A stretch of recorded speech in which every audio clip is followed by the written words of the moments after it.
Samedi 4 mai 2019, fidèles téléspectateurs de Chérif La Télévision, partout où vous nous suivez, bienvenue dans cette édition.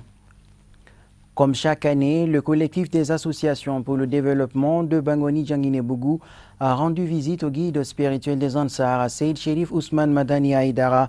L'objectif de cette visite est d'une part de féliciter le guide spirituel pour son élection à la tête de l'organisation fêtière des musulmans du Mali et d'autre part lui exprimer toute leur reconnaissance pour ses actions de bienfaisance en faveur de Bangoni Djanguiné-Bougou. Suivons ce reportage avec Louti Sidibé. Nous sommes là aujourd'hui pour accorder au shérif, au guide spirituel des Ansar qui vient d'être nommé par consensus à la tête du Haut Conseil islamique du Mali. Nous sommes venus lui présenter nos remerciements, lui présenter et les féliciter pour cette tâche que tous les musulmans lui ont confiée.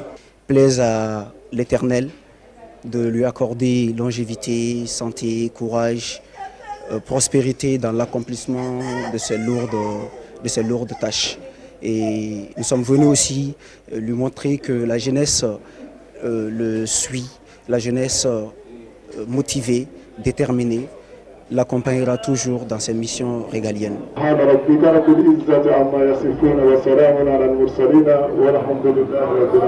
Suite à l'élection du guide spirituel des Ansar à Seyd Cherif Ousmane Madani Haïdara à la tête du Haut Conseil islamique du Mali, une délégation du cercle de Baraouli s'est rendue chez lui pour le féliciter et formuler des bénédictions afin qu'il puisse accomplir pleinement cette tâche. Suivant ce reportage, toujours avec Louti Sidibé, la voix est de Abdul Karim Sako. Cette délégation représente l'ensemble des 217 villages du cercle de Baraouli dans la 4e région du Mali. Elle est composée des chefs de villages et plusieurs notables du 10 cercles.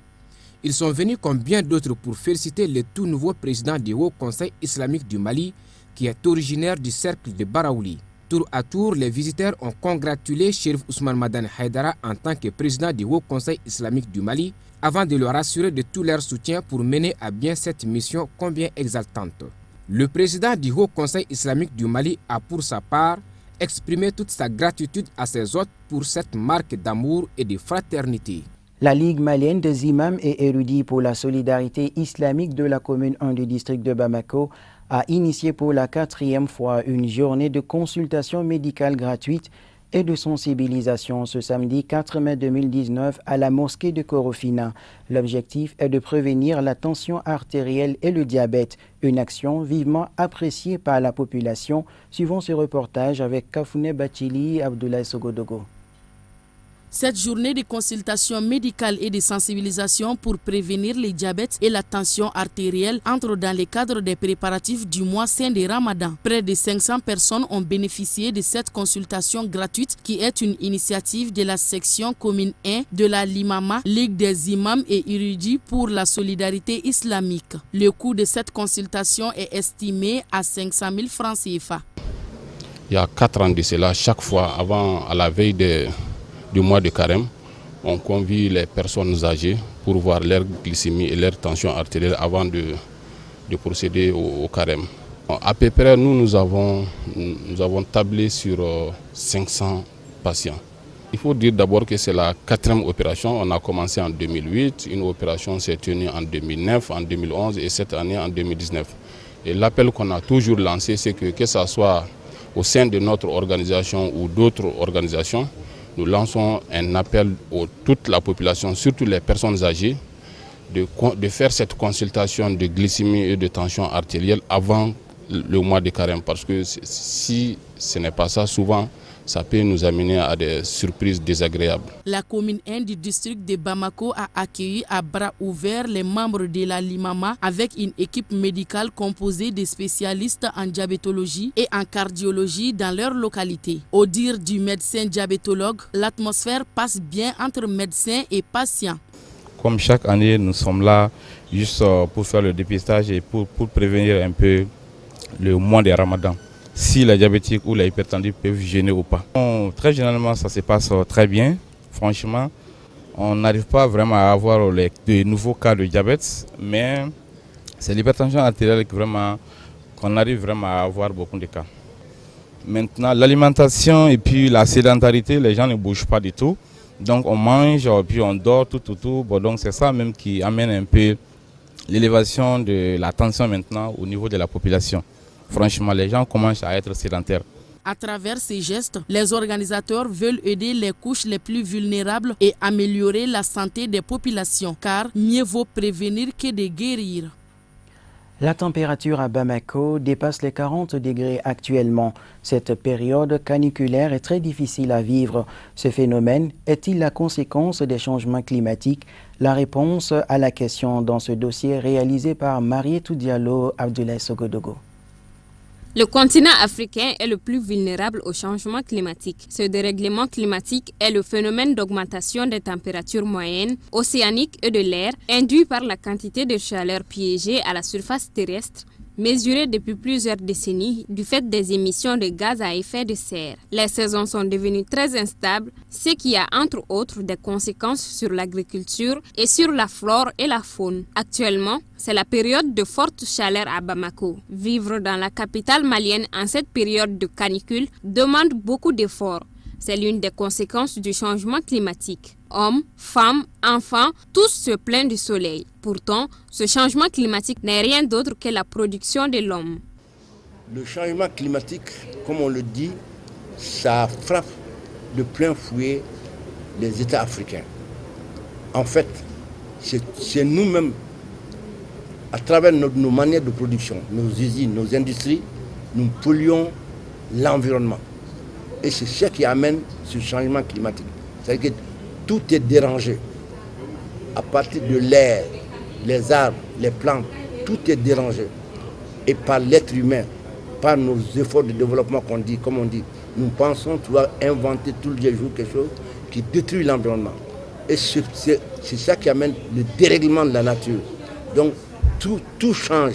Les cours d'eau, les arbres, la sécheresse, donc ça va de travers. Et l'Afrique est pratiquement un élément qui ne dérange pas beaucoup, mais qui subit. La canicule actuelle vient de ce changement.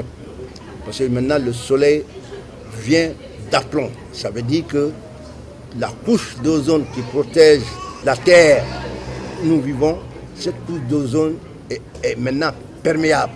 Il n'y a pas une éducation environnementale adaptée. Il faut qu'on enseigne ça à l'école. Il faut qu'on nous apprenne à respecter la nature, à connaître que nous là, c'est la biodiversité. Nous sommes en ensemble. Il faut la nature, il faut nous. On est ensemble pour pouvoir vivre en harmonie. Les médecins conseillent de faire boire beaucoup d'eau aux personnes âgées et surtout aux enfants. À Bamako, les vendeurs de glace et d'eau glacée font de bonnes affaires actuellement. Mais ces sachets d'eau, jetés après utilisation, polluent également l'environnement. J'ai peint quelques tableaux. On a beau faire pour conserver, mais la peinture est un peu craquelée. D'où ça, c'est la chaleur. Mais les effets climatiques, c'est nous-mêmes qui causons tous ces dégâts-là. Nous avons coupé tous les arbres. Les effets climatiques ont posé beaucoup de dégâts. Mais nous avons le fleuve Niger à côté. Essayons de faire quelque chose avec le fleuve Niger. Tout le long du fleuve Niger. Mais encore, nous sommes en train de détruire ce fleuve et les environnants de ce fleuve. Nous sommes en train de construire sur les berges, dans le lit du fleuve. Tout simplement, si nous pouvons changer de comportement, on aurait de meilleurs effets. Cette canicule pousse les jeunes vers les fleuves pour se rafraîchir. Elle démontre également combien le changement climatique présente des effets néfastes sur le continent africain. De la culture dans ce journal, dans le cadre des festivités commémoratives du 64e anniversaire du guide spirituel des Ansara, Seyd Cherif Ousmane Madani Aïdara, une soirée culturelle a été animée par des chantres, humoristes et artistes de renom. C'était ce vendredi 3 mai au terrain de football de Sikoroni en présence des marraines de la soirée, Seydat Nafissa et Makoroba Aïdara. Suivons ce reportage de Moussa Fomba, Moussa Traoré. Aujourd'hui, nous avons un sentiment de joie, de fierté, surtout d'appartenance. Donc, comme vous l'avez si bien dit, c'est dans le cadre de l'anniversaire du guide spirituel des Ansar à Seyd Cherif Ousmane Madan Aïdara, 64e anniversaire cette année. La Fédération Ansardine Internationale a mis un programme en place du 1er au 12 mai. Donc, c'est dans le cadre d'exécution de ce programme-là. Cette année, le top a été fait autrement que les gens vraiment ont beaucoup apprécié. Donc nous sommes très contents. Nous remercions très sincèrement les artistes qui sont venus animer ce top-là, notamment le parrain Ablaye Diabaté qui est le papa de nous tous. Donc nous souhaitons vraiment un joyeux anniversaire au guide, que l'année 2019 ou bien que cette année, le 64e, soit une année de succès, de santé, de prospérité, non seulement au guide, sa famille, ainsi que tous les Ansars du monde entier. Nous sommes très contents, nous vous remercions. Merci.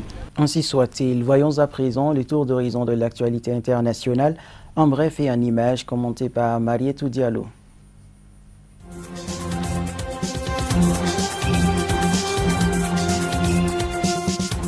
La lutte contre l'immigration clandestine. Au menu de la visite d'Angela Merkel au Niger ce vendredi 3 avril, la chancelière allemande a rencontré le président Mahamadou Issoufou au palais présidentiel à Niamey. Au-delà des questions de sécurité déjà abordées au Burkina Faso lors du sommet du G5 Sahel auquel elle a assisté, Mme Merkel s'est longuement exprimée sur la question migratoire. L'Allemagne finance de nombreux projets sociaux et économiques au Niger. Angela Merkel a promis des investissements de 10 millions d'euros dans le domaine de l'éducation et de l'eau. Niamey devrait également bénéficier de 15 autres millions dans le domaine de la santé. Des enveloppes qui viennent s'ajouter aux 30 millions d'euros que l'armée nigérienne attend de Berlin.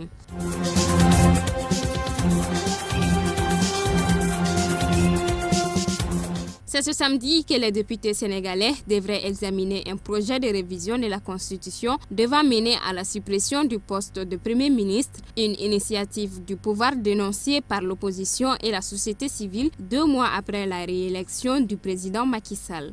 La révision porte au total sur au moins 22 articles de la Constitution, établissant un nouvel équilibre entre les pouvoirs et renforçant le caractère présidentiel du régime sénégalais.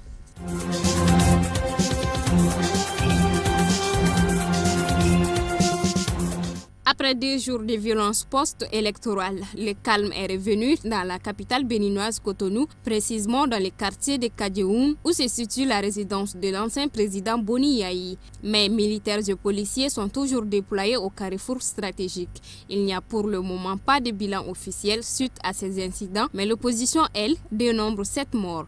Les appels au calme et au dialogue se multiplient.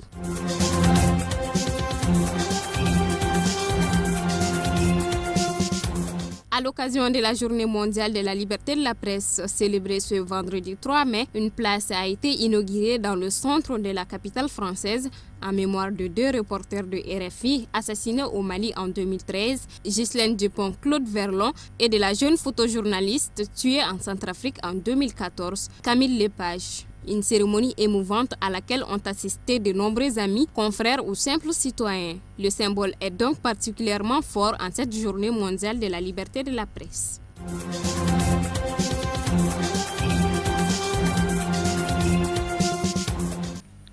Du sport avant de refermer ce journal. Les pratiquants des arts martiaux ont procédé à une exhibition en l'honneur du guide spirituel des Ansar, Seyd Cherif Ousmane Madani Aïdara, dans le cadre de son 64e anniversaire. C'était le jeudi 2 mai 2019 dans l'enceinte de l'école Saad Ziwaza à Bangoni Djanginebougou. Suivons ce reportage avec Youssouf Koulibaly et Baba Keïta. Pour ne pas rester en marge des festivités du 12 mai, date de l'anniversaire du guide spirituel des Ansar, à Seyd Cherif Ousmane Madan Aïdara, les différents dojos et les disciplines affiliées étaient dans l'arène pour exposer leur savoir-faire. Les attaques pratiques de Sotekan, les mouvements d'ensemble Dong Fai Club, les techniques de prise d'Eskai Club de Bangoni Djanginebougou, les exhibitions de Shaolin Club et de la Ligue de la commune 1 du district de Bamako ont été les moments inoubliables de cette démonstration organisée en l'honneur du guide spirituel des Ansar, à Seyd Cherif Ousmane Madan Aïdara. La cérémonie que nous réunit ce soir, c'est une cérémonie de karaté organisée par la commission d'organisation en reconnaissance du guide. Et maintenant, vous voyez les démonstrations, tout le monde a vu. Vraiment, c'est quelque chose qui est bon. Bon, les gens sont venus de tous les côtés. Bon, on fait ça, bon, c'est bon pour aussi la santé, c'est bon aussi même pour l'intelligence. Vous savez que la vie de notre guide, Seydi Cherif Ousmane Madane Haïdra, a été marquée par des actions vraiment de bienfaisance. Donc, ce qui fait que chaque année, chacun dans sa spécialité essaye vraiment de nous venir en aide, essaye vraiment de nous montrer de quoi il est capable pour manifester en tout cas sa joie dans le cadre de l'anniversaire du guide. Nous ne pouvons que remercier tous ces pratiquants d'arts martiaux, toutes disciplines confondues. Vous savez, il y a plusieurs disciplines ici aujourd'hui. Nous ne pouvons que les remercier, les encourager, les féliciter et adresser toutes nos bénédictions à leur endroit pour que chacun, en ce qui le concerne, puisse vraiment aller de l'avant dans sa discipline concernée. L'affaire du guide est une affaire mondiale maintenant. Ça a dépassé l'affaire du Mali, c'est devenu maintenant une affaire mondiale. Parce que tout le monde sait que la vie du guide a été marquée par, en tout cas, la sensibilisation et puis la mobilisation sociale. Hein?